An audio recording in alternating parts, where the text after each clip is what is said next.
Prenez soin de votre jardin avec Oriange 3 en 1. La nouvelle innovation Solabiol.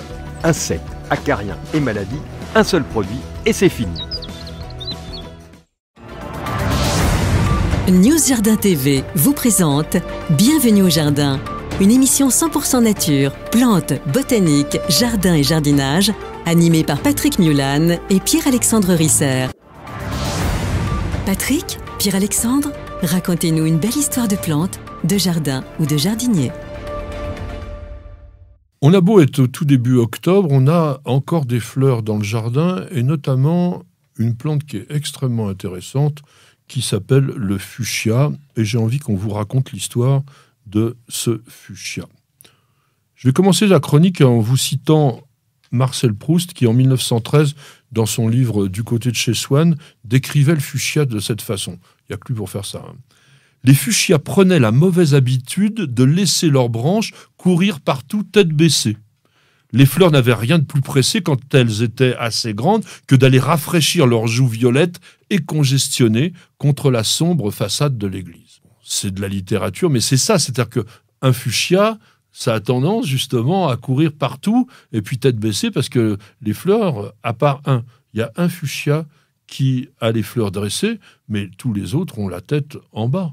T'en cultives forcément. Oui, le fuchsia, c'est une très belle plante et elle est encore plus belle quand les hivers sont doux et qu'on n'est pas obligé de la rabattre au ras parce qu'on a des plantes qui vont se développer de 60, 80, 1 mètre, 1 mètre 50, 2 mètres, 3 mètres, jusqu'à 4 mètres d'eau pour les fuchsias grimpants. Et c'est une plante qui a la bonne idée de pouvoir fleurir du mois quasiment de juin jusqu'au mois d'octobre. Alors, pour illustrer les propos de Pierre, il m'enverra une photo qu'il m'a montrée tout à l'heure. Il a des fuchsias dans son jardin, des trucs, c'est assez incroyable. Alors, il faut remonter assez loin, en 1695, et rencontrer M. Charles Plumier, qui était un moine minime, donc l'ordre des minimes, et qui herborisait à Hispaniola. Hispaniola, c'était le nom de l'île que l'on appelle aujourd'hui Saint-Domingue, République dominicaine et Haïti. Il officiait donc comme botaniste du roi Louis XIV et il avait reçu la mission du médecin du roi Guy Crescent Fagon de recenser et surtout d'étudier les quinquina, les cinquona contaminea, parce que le but, c'était de guérir le paludisme. Et d'ailleurs, c'est ça qui tuera malheureusement Charles Plumier. Il fait un livre en 1708 qui s'appelle Nova Plantarum Americanum Genera, qui décrit un petit arbuste à fleurs d'un rouge luisant, qu'il appelle déjà à l'époque Fuchsia triphylla florecoccinea. Et c'était une plante qui était vraiment déjà considérée comme un végétal d'ornement par les Indiens Arawak, qui l'appelait, alors Mollet et Cantu, ça c'était certainement dans leur langue, mais c'était le buisson de beauté. Et pourquoi le père Plumier a-t-il choisi le nom de fuchsia, que beaucoup d'entre nous ne savent pas forcément écrire?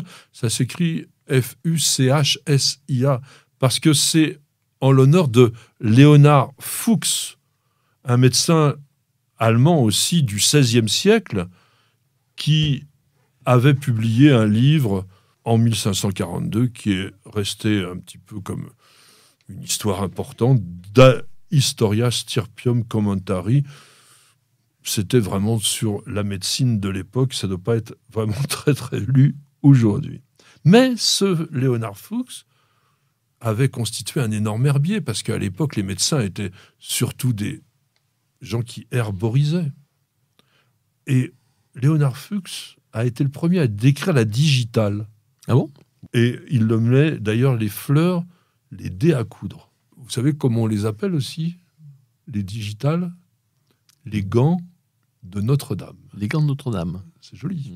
Le genre fuchsia a été officialisé longtemps après, puisque c'est en 1753, donc 50 ans après avoir découvert la plante, que le fameux Carl von Linné a créé soi-disant le genre, mais en fait, il n'a jamais repris que le travail de Plumier, et il a décrit la première espèce, Fuchsia triphylla. Aujourd'hui, on compte 107 espèces de fuchsia, plantes qui sont... Tu vois d'où ça vient un petit peu le fuchsia? Il y en a qui viennent du sud de l'Argentine et du Chili, le Fuchsia magellanica. Oui. Voilà. Et puis du Mexique. Et du Mexique. Du Mexique, comme notre ami Miguel. Famille des Zonagráceae. Tiens, t'en connais des Zonagráceae? Il y en a. Hein. Oui, celle qui est avec les grosses fleurs jaunes. Le notaire. Le notaire, voilà. Le Clarkia. Le Gora. Le Gora. Oui. L'épilobe. Et puis une plante aquatique qui s'appelle le Ludwigia. Je ne connais pas, mais si, c'est vrai que c'est un peu Ludwigia, ouais. Tu connais pas? Mais si, la Jussie. Ah oui, mais la malheureuse Jussie. On pense que c'est une plante relativement ancienne, puisqu'il serait apparu il y a 50 millions d'années, pour être d'abord en Amérique du Sud, et il a migré aussi en Nouvelle-Zélande. Parce qu'il y a quelques espèces qui viennent de Nouvelle-Zélande, notamment Fuchsia escorticata, dont les femmes maoris utilisaient le pollen de couleur bleue. C'est tout à fait étonnant, escorticata, pour se maquiller le visage. Et puis, le fameux Fuchsia procumbens, c'est-à-dire qui est tout petit, mais qui est le seul à avoir une fleur jaune et qui est dressé. Et il est donc, lui, néo-zélandais. Ce sont des plantes que l'on peut rencontrer en altitude, et c'est pour ça qu'on en a certains qui sont relativement costauds. Fuchsia nigricans, 2500 mètres, Fuchsia venusta, 2600, et puis Fuchsia splendens jusqu'à 3000 mètres d'altitude. Donc celui-là, on devrait peut-être s'intéresser à l'intégrer dans nos pays, parce que sans doute que le Fuchsia splendens pourrait être intéressant. Oui, c'est vrai que j'en avais vu dans les montagnes de l'île de la Réunion. Il y a des très beaux fuchsias botaniques qui poussaient. Alors les plantes sont restées botaniques pendant très très longtemps, et on a introduit en culture Fuchsia coccinea, un Brésilien, en 1788, et le fameux Magellanica dont tu parlais, 1830 seulement. Donc ce sont des plantes qui ont été petit à petit seulement découvertes. Il semblerait quand même que les Anglais en avaient déjà cultivé à la fin du XVIIIe siècle. Dans la banlieue de Londres, toujours le fameux Fuchsia coccinea. Dès le début du XIXe siècle, le fuchsia a connu vraiment un grand succès. Pourquoi? Parce qu'il est très facile à hybrider. Et les premiers hybrides sont apparus quelques années seulement après la première introduction. Et au début, tout était dans les rouges et dans les bleus. Et il a fallu le travail vraiment des horticulteurs pour qu'on commence à avoir les premiers blancs en 1840, les premiers doubles en 1848, et puis il y en a plus de 10 000 aujourd'hui répertoriés par l'American Fuchsia Society. Alors je voudrais que tu nous parles quand même d'un fuchsia extraordinaire, qui est un fuchsia comestible. Oui, les fruits du fuchsia peuvent se manger.